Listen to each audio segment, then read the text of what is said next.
Nalilito ka ba kung experimental o developmental research ang gagamitin mo? Don't worry, you're not alone.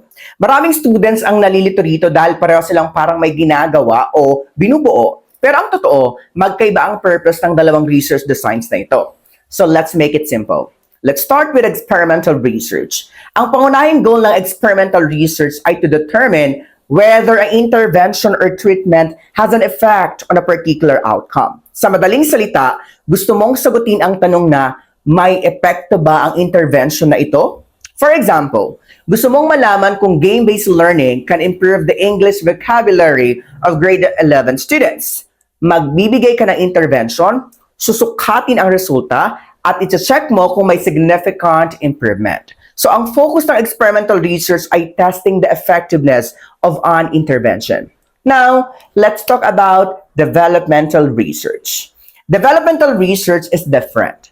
Ang pangunahing goal nito ay to design, develop, validate, and evaluate a product. Instead of testing an intervention, gumagawa ka ng isang produkto na makakatulong sa target users. For example, you develop a learning module, mobile application, instructional material, teacher's guide, assessment tool, or even a website. Pero hindi doon nagtatapos ang research.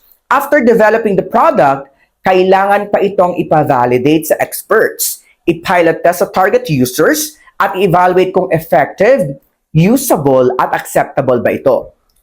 So here is the easiest way to remember the difference. Experimental research answers the question, does this intervention work? While developmental research answers, can I develop a quality product that effectively addresses a specific need? In short, experimental research is about testing an intervention, while developmental research is about developing and evaluating a product. Sana na-gets nyo ang difference ng experimental research at developmental research. This is Teacher Eds. Bye everyone!